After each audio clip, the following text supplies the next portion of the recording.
Bismillahirrahmanirrahim. Assalamualaikum warahmatullahi wabarakatuh. Waalaikumsalam warahmatullahi wabarakatuh. Para pirsawan, para pendengar radio MTA, TV MTA dimanapun berada. Mari kajian pagi hari ini kita mulai. Yang tadi sudah dibacakan brosur yang pada pagi hari ini mengenai zakat fitrah, dan saya rasa sudah cukup lengkap ya, apa pengertian zakat fitrah ya, apa hukumnya mengeluarkan zakat fitrah, kapan dikeluarkannya zakat fitrah itu, berapa kadar atau jumlah yang harus dikeluarkan untuk zakat fitrah itu ya, sampai saya rasa sudah cukup lengkap yang berkenaan dengan seluk-beluk zakat fitrah.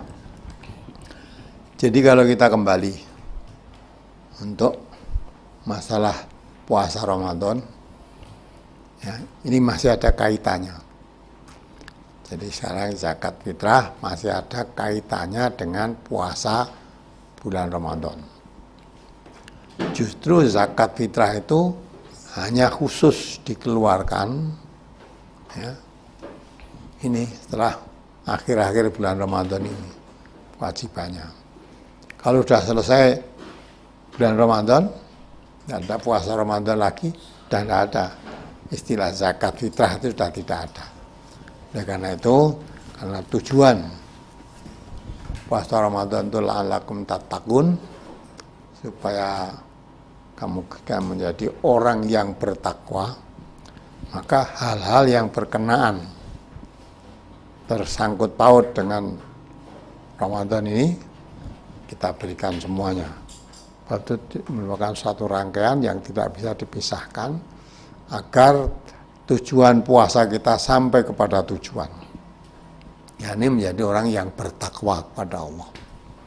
Jangan sampai kita selesai puasa dah merasa, karena ada hadis yang kemarin kan, seolah-olah setelah selesai Ramadan bersih dosanya seperti bayi yang baru dilahirkan oleh ibunya. Ada lagi ya, kalau datang bulan Ramadan, pintu surga dibuka, pintu neraka ditutup, setan-setan dibelenggu, nggak bisa. Nah, ini kalau kita hanya memahami ya, sepotong-sepotong begitu, nggak bisa. Maka harus lengkap, ya, lengkap, ya, dan nggak bisa dipahami begitu aja. Kenyataannya di bulan Ramadan banyak juga kejahatan ya.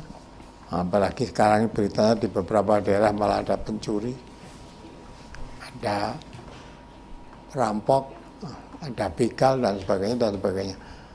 Nah, katanya setannya dibelenggu, kok masih bisa berbuat begitu lah begitu. Maka ini tidak lepas dari puasa Ramadan tadi, itu ada kaitannya dengan puasa Ramadan. Memang ada puasa Ramadan itu khusus dikerjakan hanya di bulan Ramadan. Tapi setan dibelenggu, surga dibuka, neraka ditutup, itu bukan sekedar datang bulannya. Tapi bagi orang yang berpuasa di bulan Ramadan itu, walaupun bulan Ramadan kalau tidak puasa, ya nggak ada, nggak berjalan itu. Setan dibelenggu, surga dibuka, neraka ditutup, nggak berjalan. Jadi khusus bagi orang yang berpuasa di bulan Ramadan itu, seolah-olah ya, setan dibelenggu karena ganggu orang puasa susah. Setan dibelenggu bagi orang yang berpuasa. Pintu surga dibuka karena orang yang berpuasa itu, ya, segala amal-amal lainnya, amal kebaikannya dilipat gandakan. Pintu neraka ditutup. Karena puasa itu sebagai perisai, sehingga orang yang berpuasa bisa membentengi dirinya dari hal-hal yang merusak nilai puasa, apalagi sampai menggagalkan tujuan untuk mencapai ketakwaan tadi, maka hal-hal yang akan merusak nilainya, menggagalkan tujuan, semaksimalnya akan dijauhi. Nah, maka pintu neraka ditutup, seolah-olah pintu neraka ditutup karena tidak akan mengerjakan suatu perbuatan dosa yang membawa ke neraka. Pintu surga dibuka karena hanya amalan-amalan yang dilakukan, amalan-amalan yang membawa pahala, dan pahalanya dilipat gandakan. Oleh karena itulah ini ya, saya rasa untuk ini zakat fitrah, ya, mumpung masih ada waktu. Tadi diterangkan kan, zakat fitrah itu kalau dikeluarkan sesudah sholat id tidak dihitung zakat, itu hanya dihitung sedekah seperti sedekah-sedekah biasa. Maka kalau kita mengeluarkan zakat fitrah harus dikeluarkan sebelum melaksanakan sholat Idul Fitri. Kalau dikeluarkannya sesudah Id tidak sah, walaupun dilipat gandakan. Misalnya kewajibannya hanya 2,5 kilo dilipat gandakan, zakati 1 kuintal ya, tidak sah itu. Nah, jadi kita karena wajib zakat fitrah itu. Nah, kalau kita hanya dihitung seperti sedekah-sedekah biasa, sedekah hukumnya sunnah, nah berarti kita melakukan yang sunnah tapi meninggalkan kewajiban. Maka orang yang tujuan puasa ingin tercapai sangat memperhatikan hal-hal yang kira-kira mengurangi, apalagi merusak, mengurangi nilai-nilai puasa, apalagi merusak tujuan ya untuk dilaksanakannya puasa Ramadan. Ya, mudah-mudahan dengan dibacakan brosur tadi, saudara-saudara sudah ikut menyimaknya, dan ada hal-hal yang kurang jelas mungkin sudah tercatat, sudah ditengeri atau tercatat hatinya untuk dimintakan penjelasan. Oleh karena itu, untuk pertama kali ini saya buka pertanyaan dulu. Barangkali ada hal-hal yang perlu ditanyakan dari brosur yang dibaca tadi. Mari saya buka. Oke. Tentang masalah zakat fitrah ini. Apakah zakat fitrah ini bisa diberikan secara pribadi kepada orang yang terdampak dari virus corona karena kehilangan pekerjaan atau karena PHK sehingga ia menjadi orang yang kekurangan? Oh, bisa. Pokoknya kalau tahu sasarannya bisa. Ya, sasarannya itu ada 8 golongan tadi. Jangan keluar. Ya. Karena selain 8 golongan itu tidak termasuk orang yang berhak. Walaupun tidak berhak diberi mau, ya, ada kok yang bilang mau diberi rezeki kok ditolak. Ya, itu memang ya, kalau orang merasa dirinya tidak berhak dan mengerti tentang aturan mesti tidak mau menerima. Tapi kalau dampak corona tadi mungkin ya kena PHK, bekerja juga ya, karena habis PHK tidak bisa kerja, itu maksudnya begitu, sehingga menjadi kekurangan untuk kebutuhan makan saja tidak cukup, dia berhak menerima. Itu diberikan langsung. Kalau itu memang dia berdampak itu ya boleh saja. Kalau memang kondisi semacam itu. Walaupun ya mungkin ada walaupun berdampak corona sekarang tidak bekerja. Kemarin habis bekerja karena PHK atau tidak bekerja. Tapi hari ini tidak bekerja tapi tabungannya masih ada. Lah itu dia tidak termasuk orang miskin sehingga malah masih bisa mengeluarkan zakat, nah dia tidak berhak menerima zakat. Tapi kalau yang kamu masuk apa berdampak corona atau berdampak apa saja yang mengakibatkan dia jadi orang miskin, ya boleh. Jadi boleh menerima zakat bukan karena dampak corona, tapi boleh menerima zakat karena miskinnya tadi. Nah, dan bisa dipahami. Ya, berikutnya, Ustadz, saya punya saudara mu'alaf masuk Islam pada bulan Oktober kemarin. Bila saya memberikan zakat fitrah kepada mereka baru berdua lewat transfer, apa boleh? Karena dia belum bisa berdoa untuk penerima zakat. Bagaimana Ustaz sebaiknya? Mohon solusi dan tausiahnya karena mu'alaf jauh, yakni ada di kota Surabaya. Jadi kalau itu saudaramu termasuk orang mu'alaf, ya boleh saja kamu berikan itu, katakan ini zakat, ya, zakat fitrah. Nah, karena dia jadi sekarang jadi orang Islam yang belum paham, ya boleh saja diberikan kalau pokoknya jangan keluar dari 8 golongan tadi. Kalau dia termasuk orang mu'alaf, baru masuk Islam, nah kebetulan baru masuk Islam ya sekarang ya, umat Islam yang sudah mengerti dan ada kemampuan berkewajiban mengeluarkan zakat, dia termasuk orang yang mustahak, orang yang berhak menerima, itu boleh berikan. Berikutnya, takmir masjid di kampung saya membagi-bagikan beras sebanyak 25 kg per kakak bagi warga masyarakat yang terkena dampak corona, dan saya salah satunya. Pertanyaan, bolehkah sebagian dari beras tersebut saya berikan untuk zakat saya dan keluarga? Saya tadi takmir masjid membagi-bagi itu, ya, takmir masjid membagi-bagi di kampung, yang dibagi itu kalau memang dari takmir masjid yang dibagi uang apa, beras apa itu?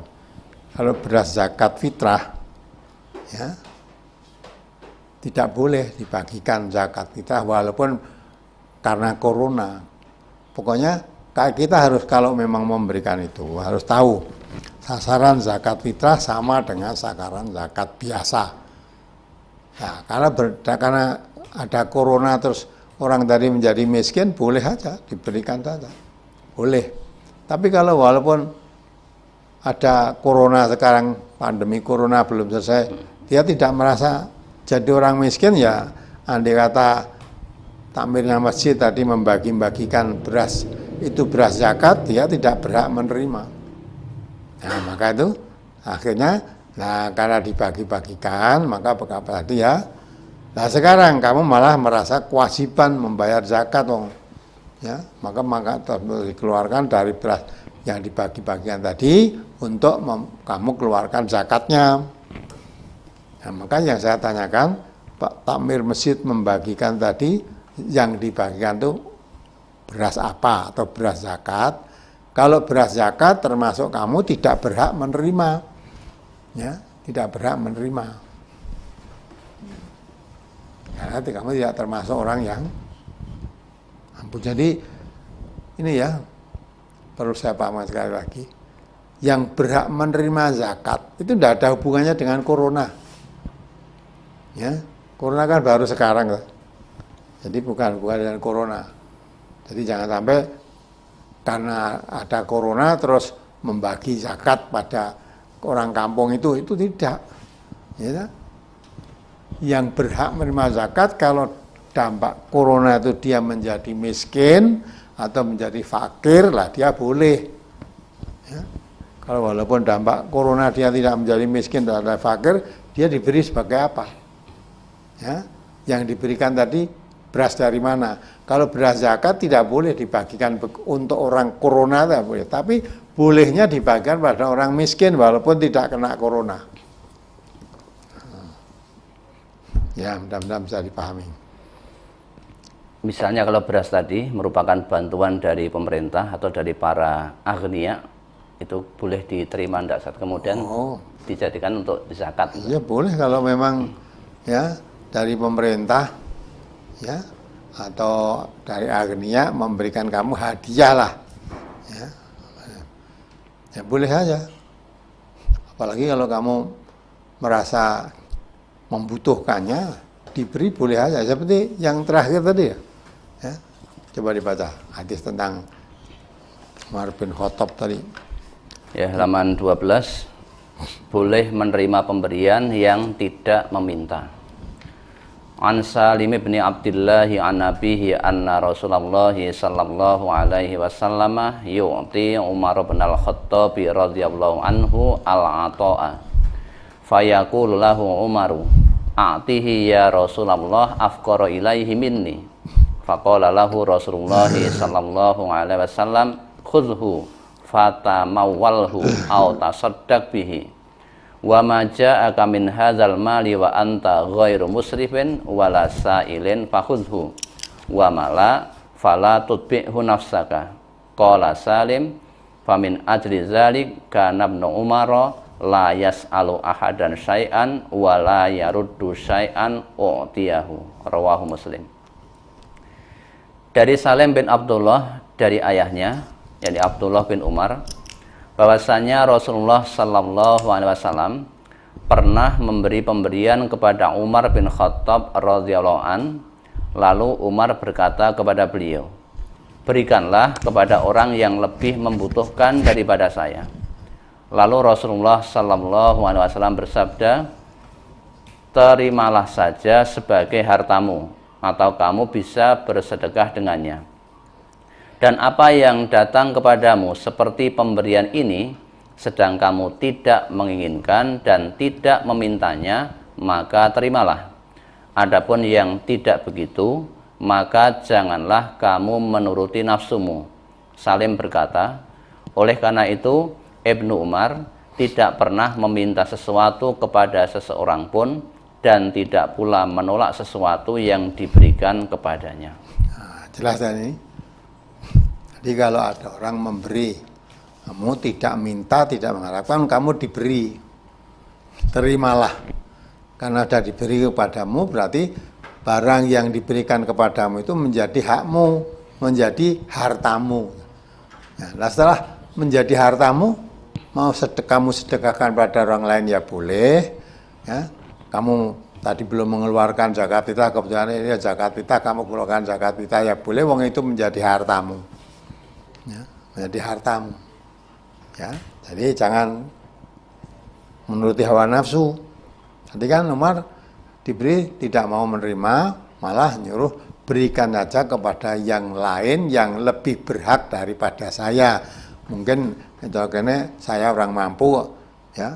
Daripada diberikan pada saya, diberikan yang kurang mampu, artinya saya lebih mampu daripada yang lain. Artinya orang yang lebih berhak daripada saya itu ada, maka tolong berikan pada yang lebih berhak, ya. Nah, Rasulullah meluruskan, jangan nuruti hawa nafsumu, ya. Kalau memang kamu tidak meminta, kok ada orang memberi, nah kamu terima saja, itu lebih baik. Barang yang kamu terima dari pemberian, apa hadiah apa dari pemberian tadi, itu sekarang menjadi hartamu. Nah kalau sudah menjadi hartamu, kamu mau sedekahkan boleh, kamu bersedekah namanya, ya, bukan menyedekah dari orang tadi, kamu bersedekah. Karena yang kamu sedekah itu hartamu, walaupun itu pemberian orang lain, kalau sudah diberikan menjadi hartamu, maka boleh kamu sedekahkan. Nah kalau kamu mau bayar zakat fitrah dengan itu ya boleh saja, wong itu pemberian orang lain sudah menjadi hartamu. Nah itu kan. Jadi kalau pemberian tidak minta kok diberi, boleh diterima. Nah maka Ibnu Umar, anaknya Umar, lain. Dia tidak pernah kalau diberi dari siapa saja ya diterima, tapi tidak pernah meminta sesuatu kepada siapapun. Tapi kalau ada orang yang memberi pada dirinya, ya tidak dikembalikan, diterima. Nah, itu. Jadi kalau memang itu sudah kamu terima menjadi milikmu, kamu gunakan untuk sedekah boleh, kamu gunakan untuk zakat ya boleh, ya boleh, wong itu menjadi milikmu. Ya, kembali jadi semua pakai dasar hadis ini, berarti mau bersedekah atau mau membayar zakat fitrah dengan pemberian tadi boleh saja. Apalagi mohon pencerahannya, bagaimana jika ada seorang pasangan suami istri yang tidak ada kemampuan untuk membayar zakat dikarenakan terdampak virus corona dan tidak ada pemasukan, terus zakatnya dibayarkan anaknya, tapi anak tersebut sudah berkeluarga dan tidak tinggal satu rumah. Apakah pasangan suami istri tersebut masih berhak menerima zakat, Ustaz? Oh iya, kalau memang dia miskin ya berhak menerima. Ya kan?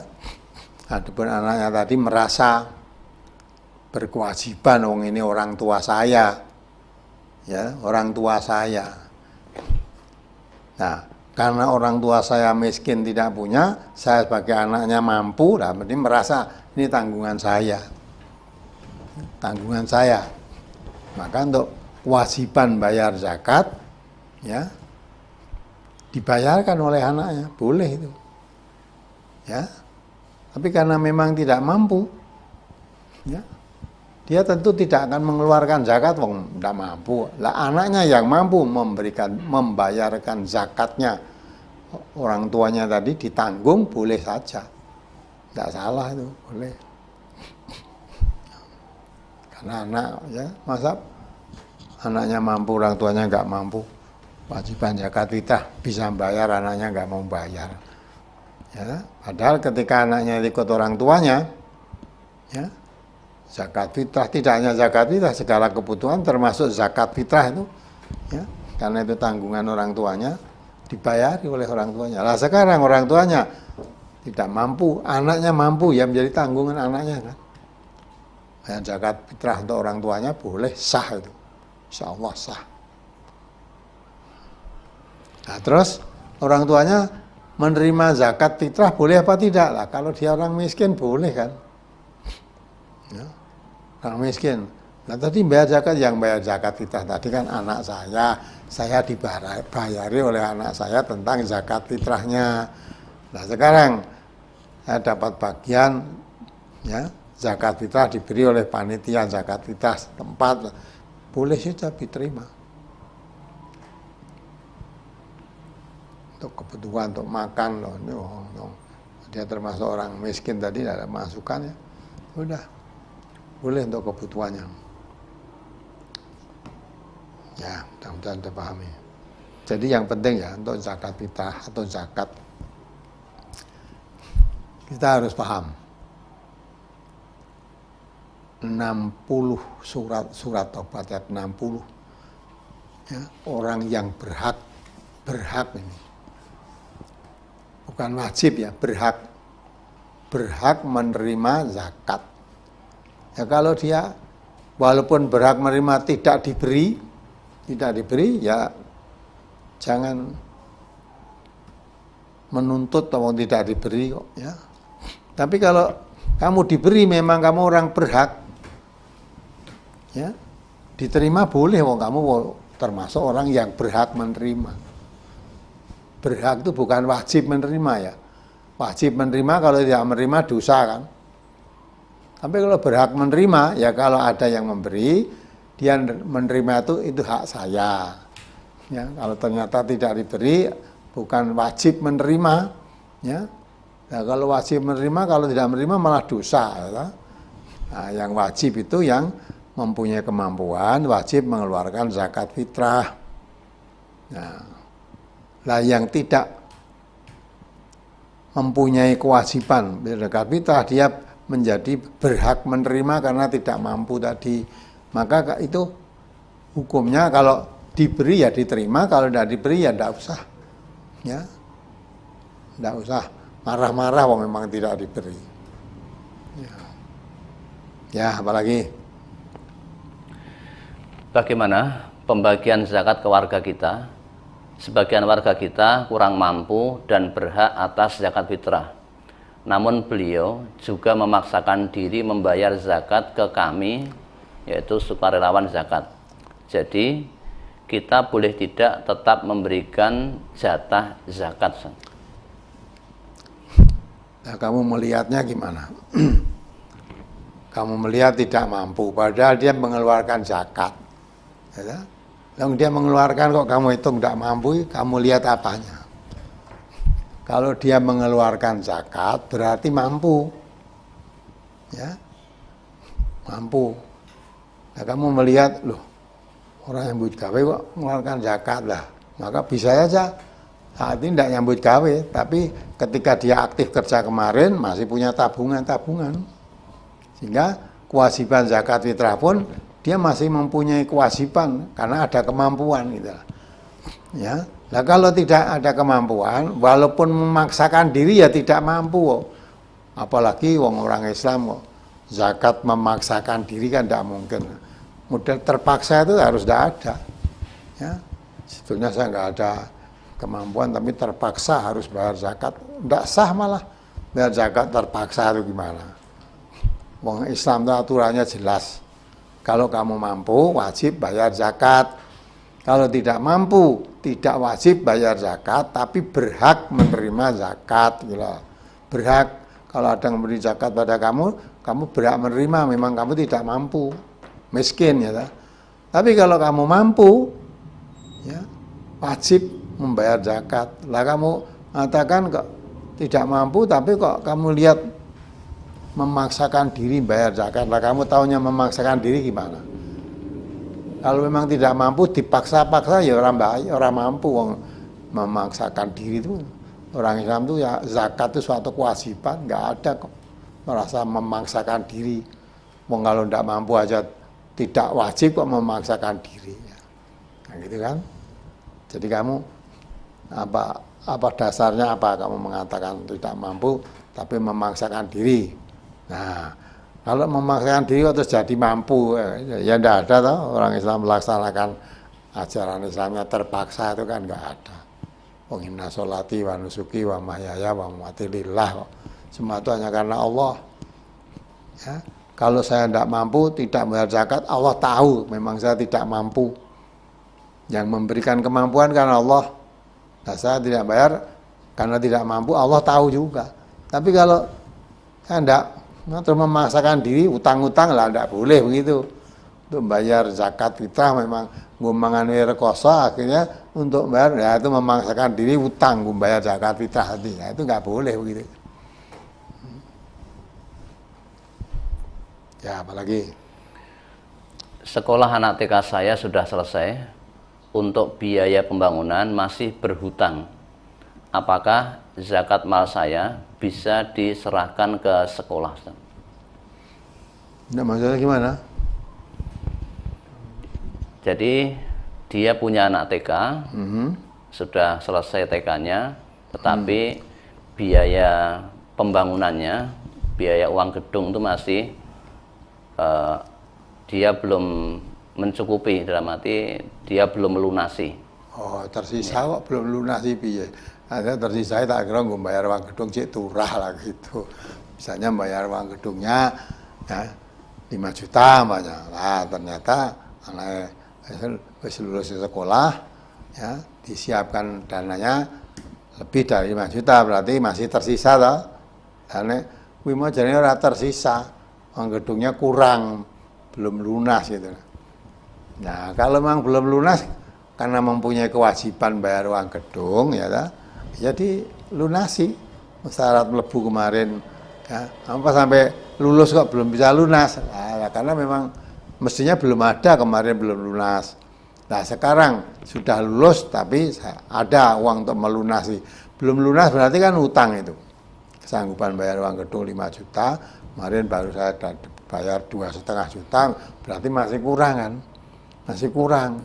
Nah, oleh sekolahnya kurang tidak ditagih, tapi dirinya merasa aku diutang uang gedung lah, maka kalau itu ya kesanggupannya sekarang sudah ada ya lebih baik dilunasi, bayarkan walaupun anaknya sudah lulus, katakan pada sekolah, saya rasa ya orang dari pihak sekolah pun akan menerima dengan senang hati.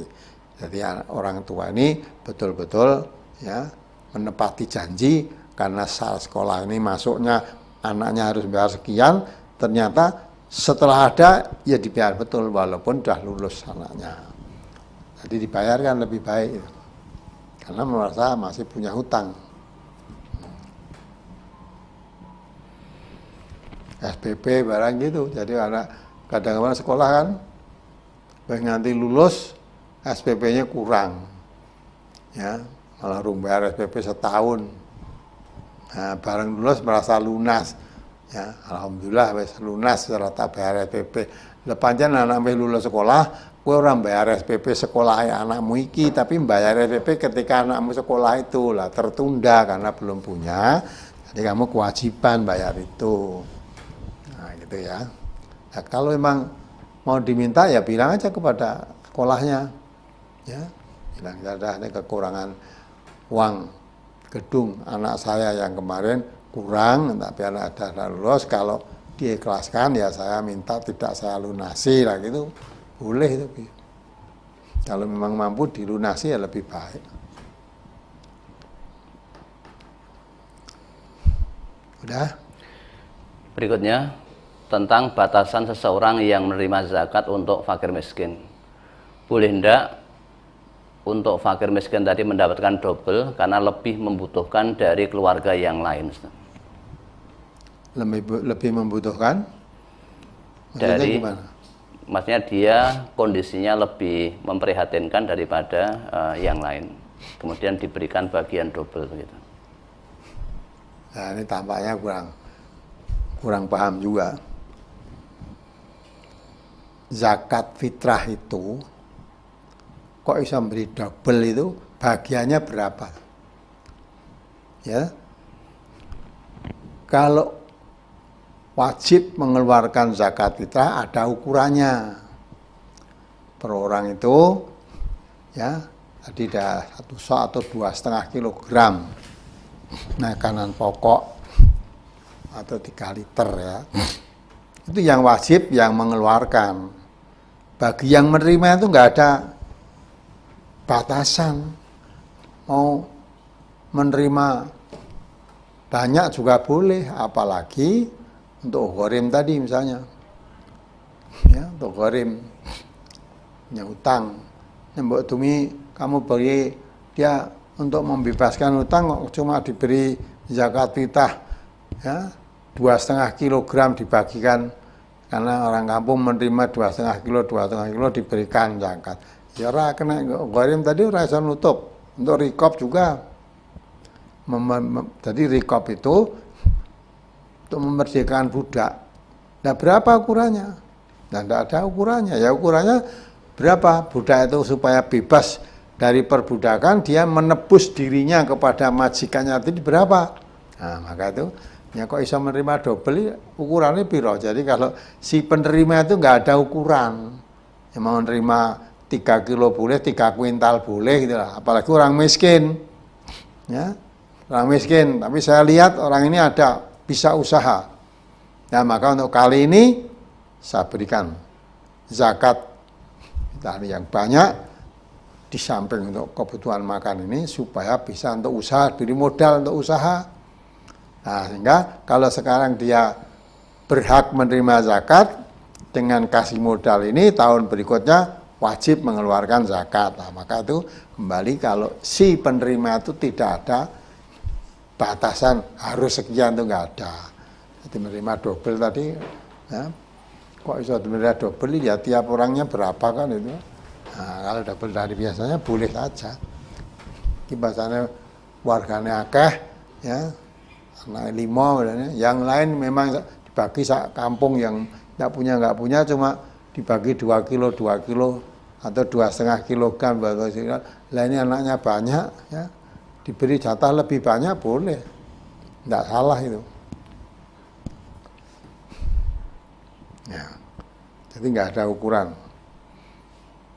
Ini membagikan zakat fitrah dibagi rata semua 2,5 kilo, ya. Itu juga kalau tadi 2,5 kilo mungkin hanya satu orang ya nggak makan saya cukup, tapi ini anak oke mau 2,5 kilo kan ya tidak cukup. Maka ya kalau bisa mengerti yang berhak menerima itu keluarganya banyak, lebih banyak boleh aja diberikan lebih banyak sesuai dengan, nah, justru yang namanya kalau mau bagi adil ya gitu, yang oke anggotanya oke kayak oke, yang sidik kayak sidik lah, itu adil. Jadi kembali masalah yang ada batasan mengeluarkan zakat itu ada ketentuan berapa, itu si yang berkewajiban mengeluarkan zakat, membayar zakat. Adapun yang menerima tidak ada batasnya. Diberi banyak ya boleh, sedikit ya boleh, ya. Perluannya apa? Kalau memang beri banyak sekarang sekaligus biar ternyata modal kerja sehingga dah kali ini saya zakati kasih modal sekali. Nah, tahun depan dia tidak menerima zakat, tapi mudah-mudahan sudah bisa mengeluarkan zakat, nah, dengan modal usaha ini. Itu boleh begitu. Ya, mungkin ada lagi. Ya, berikutnya Ustadz, saya sudah membayar zakat, tetapi oleh panitia tidak bisa menyalurkan dengan benar karena ketidaktahuannya dalam pembagian zakat. Apa zakat saya tetap sah yang sudah dibayarkan tadi? Nah, Maka itu, kalau kamu mau bayar zakat, kalau tahu panitianya tidak ngerti tentang zakat, ya jangan kamu salurkan ke situ. Nah, ini malah harusnya panitia itu sebelum dia menamakan diri sebagai panitia yang bakal ngurus zakat, harusnya belajar. Ada orang ngumpulkan zakat ke masjid misalnya. Nah, di situ ada panitia. Bisa nerima. Terima. Tapi untuk menyalurkannya kepada siapa? Ya, tidak paham. Akhirnya ya itu, sering terjadi pertanyaannya. Akhirnya coba dibagikan. Zakat tadi dikumpulkan juga masyarakat di sekitar masjid yang Islam itu dia membayar zakat. Ya. Nanti setelah terkumpul banyak membagikannya ya dibagikan lagi sekitar masjid.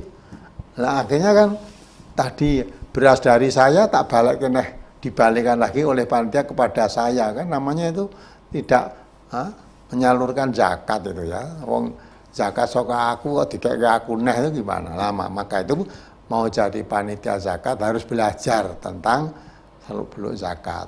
Pada siapa zakat ini harus diberikan. Sebab kalau kita pakai panitia zakat fitrah ya, tidak tahu. Bisanya menerima, menyalurkan nggak bisa. Nanti akhirnya orang-orang yang tidak berhaknya diberi ya nanti jadi tidak amanat, panitia tidak amanat, salah sasaran. Nah, ada orang yang juga tidak mengerti, orang jaluk diteri zakat fitrah saka masjid kuno, ya walaupun saya tidak kekurangan, tapi uang rezeki masa ditolak kan gitu, tidak.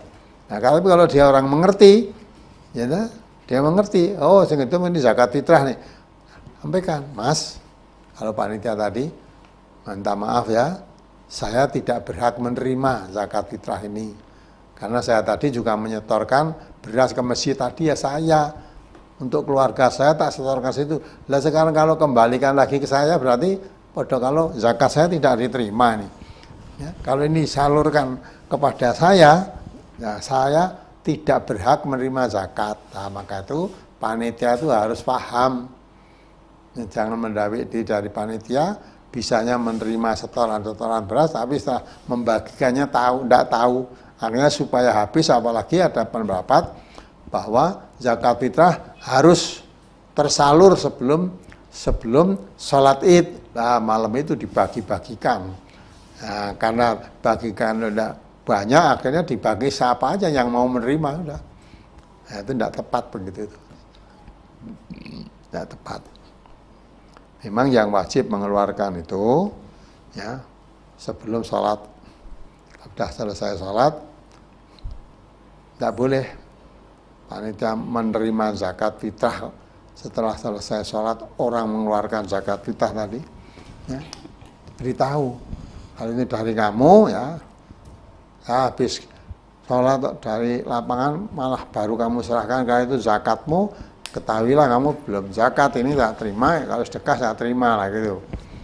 Nah, maka itu simpulannya, kalau orang mau menjadi panitia zakat fitrah, harus mengetahui bagaimana pembagian zakat ini, kemana disalurkan. Kalau tidak mengerti, jangan mau jadi panitia. Ya, kalau kepengen jadi panitia, belajar dulu dengan ilmu. Jadi bukan kok menerima terus ngedumnya salah sasar, karena zakat fitrah tadi kan ada yang punya hak 8 golongan itu saja. Ya, mudah-mudahan bisa dipahami. Pentingnya kita ngaji itu penting. Ya. Masih ada?